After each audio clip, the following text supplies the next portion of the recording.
வருஷமா இருந்த ஊர்ல நீ இல்லாம ஒரு நிமிஷம் கூட இருக்க முடியல. ஏன் அவராலே இருக்க முடியல?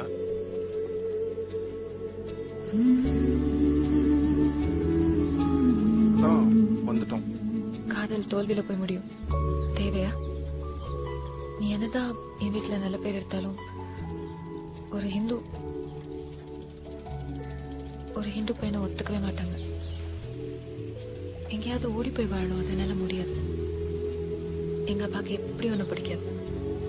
பேசவே மாட்டாரா என் கூட? என்ன லவ் பண்ற, என்ன கல்யாணம் பண்ணிக்கணும்னு டாபிக் ஏதாவது போய் பேசினேன்னா உங்ககிட்ட பேசவே மாட்டாரு. ஒன்னு அவருக்கு பிடிக்காது. இல்லாட்டி உங்ககிட்ட நல்லா பேசுவாரு, நல்லா பழகுவாரு, ரொம்ப நல்லவர் அவரு.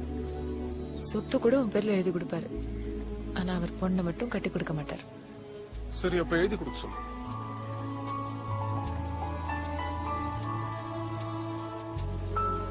ரெண்டாவது விஷயம், நான் அதே ஊர்ல 23 வருஷம் வாழ்ந்திருக்கேன். which means நான் அவனோட ஒரு வயசு பெரியவ. அதுக்கும் ஒத்துக்கவே மாட்டார். இந்த காலகட்டத்தில் இதெல்லாம் ஒரு மேட்டரே இல்ல. இல்ல, ரொம்ப பெரிய விஷயம். ஆனா அவனுக்கு புரியல.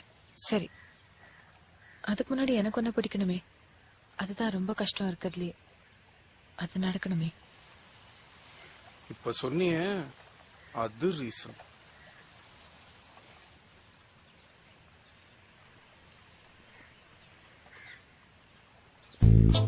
Okay, let's be friends. Love எல்லாம் வேணாம். எப்பெல்லாம் முடியுமோ அப்போ உன் கூட இருக்கணும், உன் கூட பேசணும். Friends, that's all. Okay, friends. Oh, okay. ஃப்ரெண்ட்ஸ்ல கை கொடுங்க.